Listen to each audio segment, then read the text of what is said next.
Gapura adalah sebuah struktur bangunan yang memiliki fungsi sebagai pintu gerbang untuk keluar masuk dalam suatu wilayah.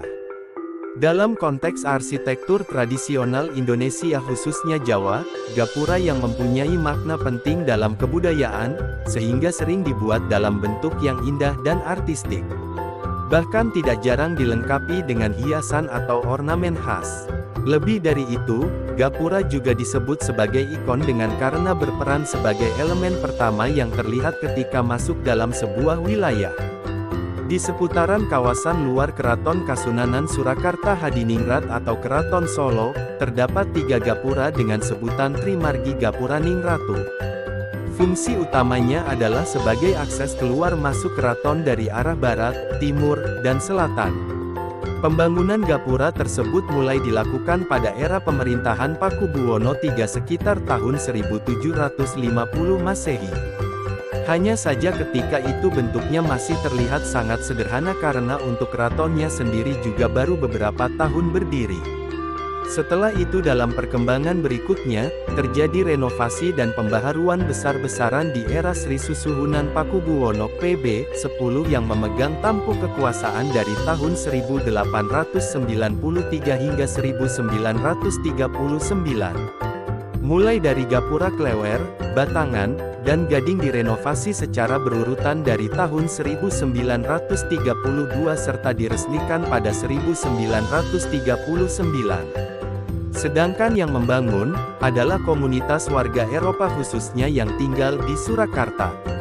Pembangunan ini sebagai wujud penghormatan dan peringatan Wiosan Tumbuk atau ulang tahun Pakubuwono X yang ke-8 Windu atau 64 tahun.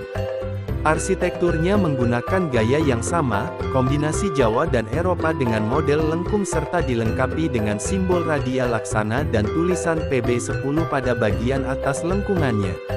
Radia Laksana merupakan lambang resmi Keraton Kasunanan Surakarta yang hadir sebagai gambaran keagungan budaya Jawa, identitas keraton, dan nilai-nilai luhur kehidupan.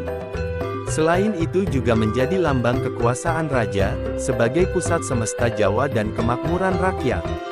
Salah satu dari ketiga gapura tersebut terletak di timur Laut Alun-Alun Utara, tepatnya di Jalan Kiai Gede di sebelah selatan Pasar Beteng dan Pusat Grosir Solo PGS. Pada era dahulu, gapura ini dinamakan sebagai Kori Gladak Wetan. Kemudian dalam perkembangan berikutnya, lebih populer dengan sebutan Gapura Batangan dengan alasan lokasinya terletak di Kampung Batangan. Penyebutan Batangan sendiri merujuk pada kisah masa lalu tentang penemuan jasad yang terkenal sebagai Kiai Batang di area sekitar tempat berdirinya gapura. Konon, jasad ini merupakan jenazah Raden Pabelan, putra Tumenggung Mayang yang hidup di era Kerajaan Pajang. Makamnya berada tidak jauh dari gapura, berada di area dalam PGS. Sama seperti yang ada di Pasar Klewer dan Gading, di sisi kiri dan kanan gapura Batangan dilengkapi dengan pilar atau kolom penjaga bergaya Tuskan Romawi. Di zaman dulu, setiap ada orang yang lewat di gapura ini, harus menjalani pemeriksaan dulu oleh penjaga yang sedang piket. Para penjaga tersebut berasal dari prajurit keraton dan tentara Belanda. Saat ini bersama gapura-gapura lainnya di sekitar keraton, oleh pemerintah kota Pemkot Surakarta, gapura Batangan telah ditetapkan sebagai cagar budaya yang dilindungi.